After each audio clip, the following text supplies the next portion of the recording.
Hi, my name is Liz LaRocca. As you may have seen from my previous videos, I am a mask and costume builder. I have had an overwhelming response to my video in which I created a mask from start to finish. And with that overwhelming response, I've had a number of questions on how I build costumes and just the overall method to my madness behind what I do. So today I have a number of mask examples to share with you, as well as a couple little details on some techniques that I'm often asked about. So I'll go ahead and start with the number one thing that I get asked about online and in person, and that is style. I am somebody who collects masks as well as makes them, so I have a number of artists work with me to demonstrate the variances in masks, not just in what I do, but across the board. You'll see I have a lot of different feedback to give on these costumes and how they were built. Uh, these are only based on my personal experience, so just as a disclaimer, know that the way that I do things is not the only way. I only speak from my personal experience and how I've learned to do different things. And so take this all with a grain of salt, knowing that this is just from my point of view.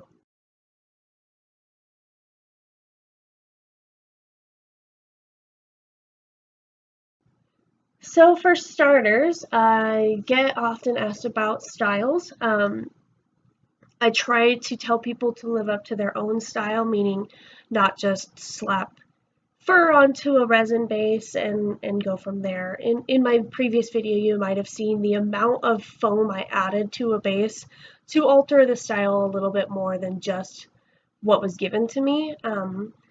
A base is often made by a professional sculptor, and then people will purchase the base to add their embellishments to. So for mine, I often purchase from a number of different artists, but the way that I go about adding the fur to these is very varied, so to speak.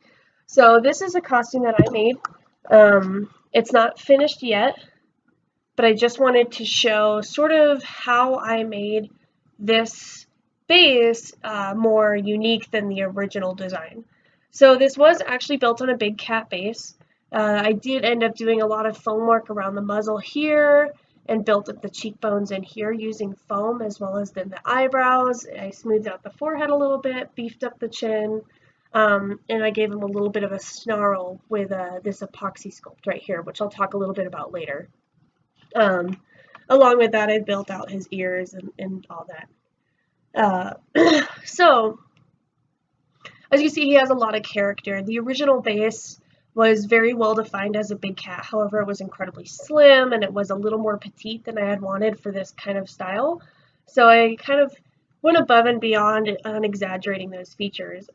I see a common mistake is that people will purchase a base and just put fur on it without actually doing anything to build it up. And what happens is what we call same face syndrome. It's sort of a tacky way to describe a very overdone method of mask making, just the copy and paste of designs.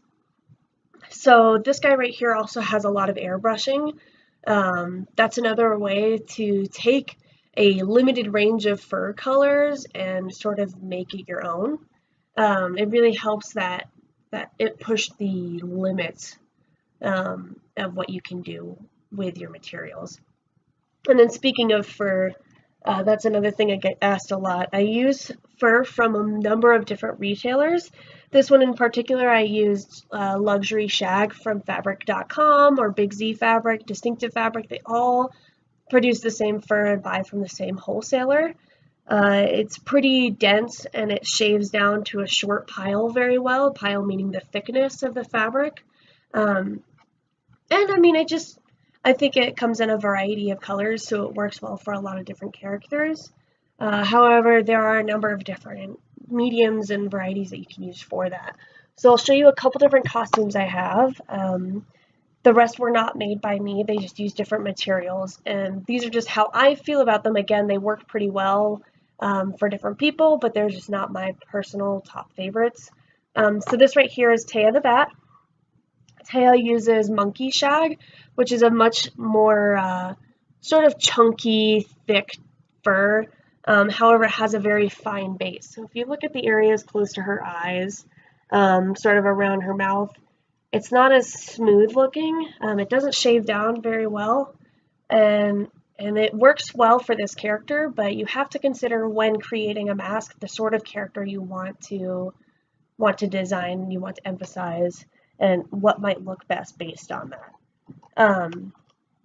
So I mean, that's an option.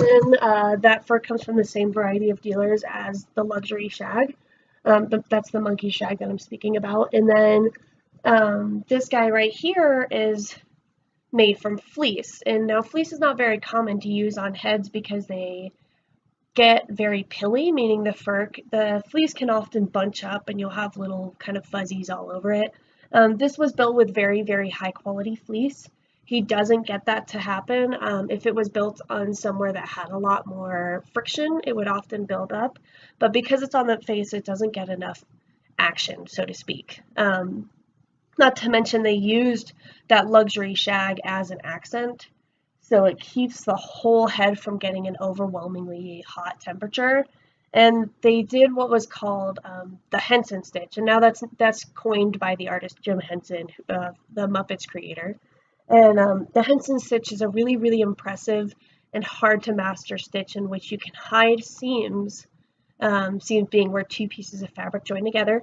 You can hide seams in a very, very small way. So on this head, you can only actually see two seams, and those are the two on the either side of the mouth. Everything else the artist strategically placed by having them be marking changes.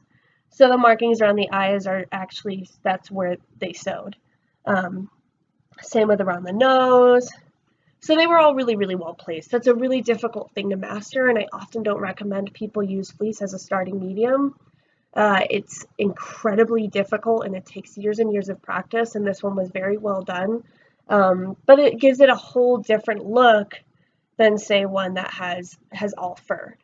And then last but not least, as far as style, not every mask has to be a closed-faced mask either. I have a half mask here. This was built by Costumes, and she often bends the rules of what happens in mask making. And in this one here, she kind of bent a lot of rules in that it's a raw resin base that she had just painted, and then it's got open eyes, and that's not very common just because it's a little more difficult to master as far as a costume as a wearer. So like with this one, I wear contact lenses that alter my face underneath, and I often wear costume makeup underneath. And that really pushes it a little further than just being the top half mask. It's padded inside, and it has just a little elastic strap back here, and that just keeps it securely to my head, and then I can wear it as a hat, or I can pull it down and wear it on my face. So when you design your masks, consider, what kind of aesthetic are you going for? This one is a little darker and yet somehow a little more simple despite the wide array of feathers and materials that they used on something so small. So that's all I have to say about materials and styles. And now I'll go into another one of my commonly asked questions, which is about movable jaws.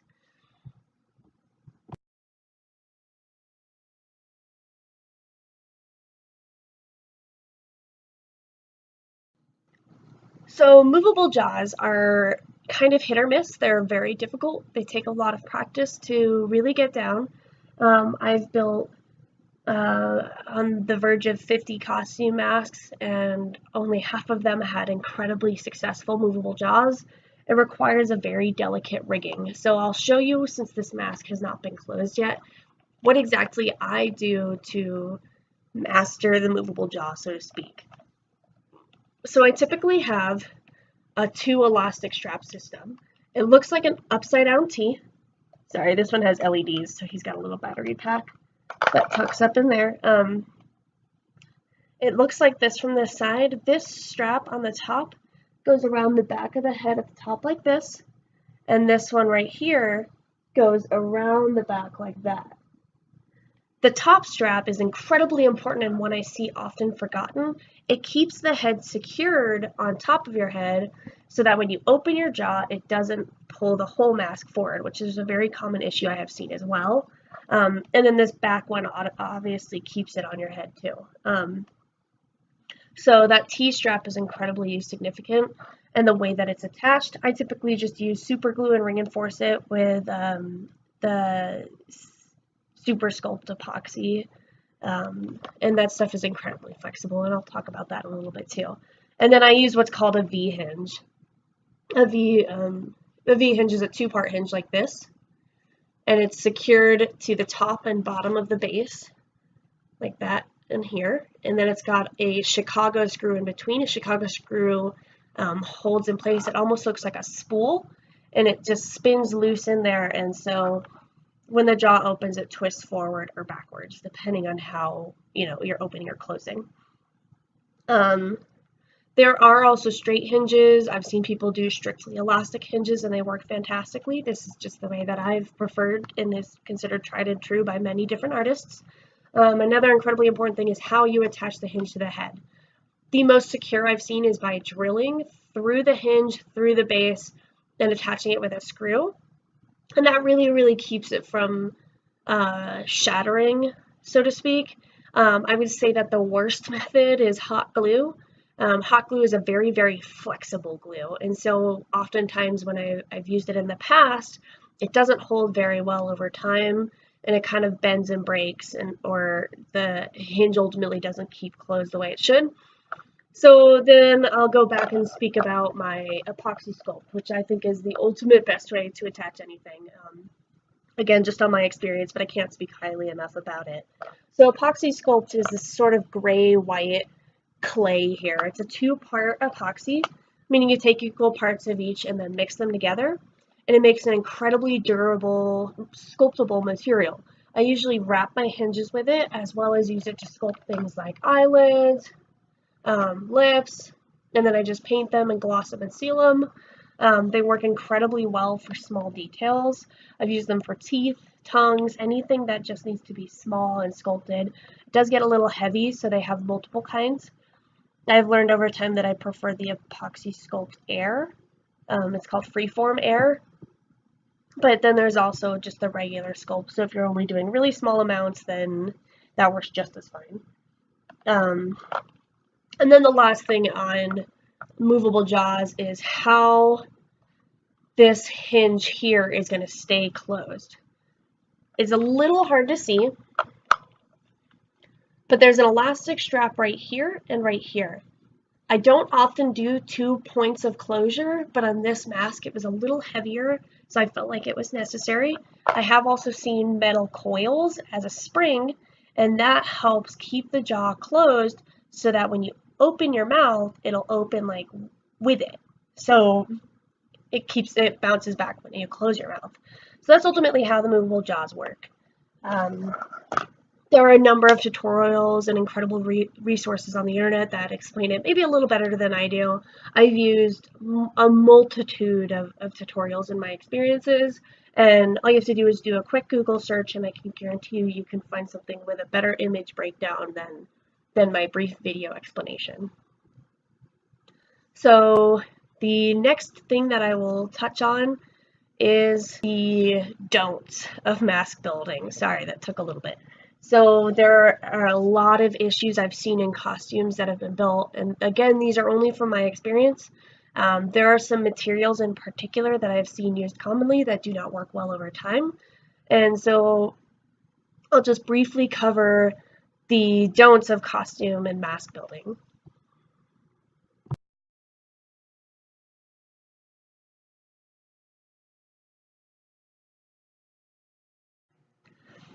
All right, so of the major don'ts of mask building, there are several that in particular that have stood out to me and have been asked of me, and so I'm going to focus on solely those.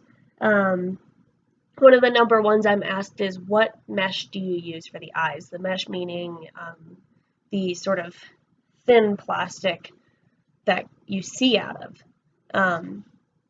All three of my masks have different mesh coverings.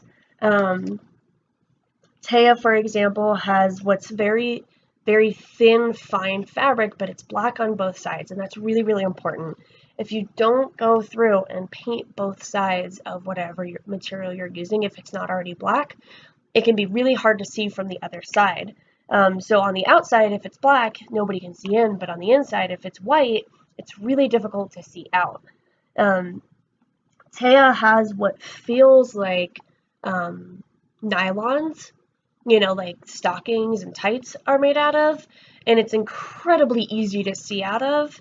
And then for this snow leopard, I used a very stretchy material, and it's typically used as interfacing.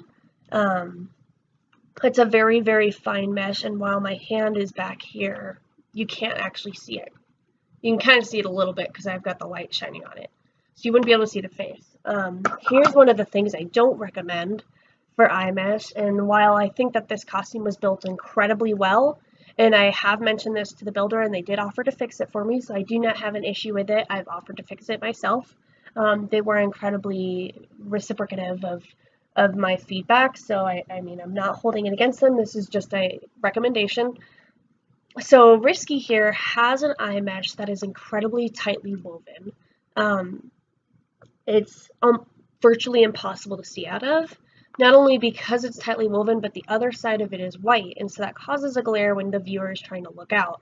I would recommend, if you are beginning masks and you have never worn them before and you don't know what to expect, there is a plastic mesh that you can find in the needle art craft section of most craft stores, and they have sort of a grading scale on them. So the kind that I use is called 10 grade because it's got 10 squares per inch of plastic. This plastic canvas is often used for like needleworking. It works incredibly well if you paint both sides black, and it's very solid and very sturdy. So I use it in most of my eyes. I've just recently started using the fabric. The one thing I would recommend on using the plastic canvas is that it has to be sealed. If you don't, over time it could flake, which on a personal costume isn't a major issue, but if you were to sell your work, it could ultimately sort of degrade over time and cause disappointment in your customers. So on that note, plastic canvas I often see used in the base of building a head. So there are multiple types of heads and masks and what you can use for them. I prefer to use resin, but heads like this one were made out of foam. He's very, very squishy. As you can see, he's pretty flexible, which is kind of nice for travel. Usually bounces back, and it usually holds up pretty well over time. The foam is called upholstery foam, and as you saw in my previous video, that's what I used to pad the head and shape it. So I recommend not starting with a plastic canvas base. I've often seen people build sort of a T-shape like this out of plastic, and then they build out the plastic to make a muzzle, and it can actually cause a lot more damage than good. That plastic is not expected to stand up to the amount of mobility that the head uses over time. I have seen it done well, and I have had heads that had plastic canvas bases, but they were incredibly unnecessary and incredibly unsturdy. Again, this is just from my experience, and I don't mean to frown upon any of the other mask makers that I've met. In fact, I think it's a cool method. It's just incredibly difficult, and it could potentially degrade a lot faster over time than the foam does. And so that's one of my don'ts, is don't use plastic canvas for anything except the eye mesh. Another one of my big don'ts is don't copy other artists' work. It's just rude. I've seen it happen a lot. That means don't copy anybody else's designs, don't copy anybody else's styles, learn for your own and learn to produce something that is representative of you and not somebody else. And on that note, I think those are my big major don'ts. There are a number of mask making artists out there who have their do's and don'ts out on the web, so you're welcome to research those as well. Google is your friend, so if you Google it and you can't find out, feel free to leave a comment and ask me about any sort of questions you might have, and I'll answer them to the best of my ability. Make sure that you do watch my other videos, my explanations on character design, as well as how I build a mask from start to finish, if you really want to fully understand what I do and how I do it. There's a million ways to do mask making, and there aren't very many wrong ones, so just try your hardest. All right, thanks for watching.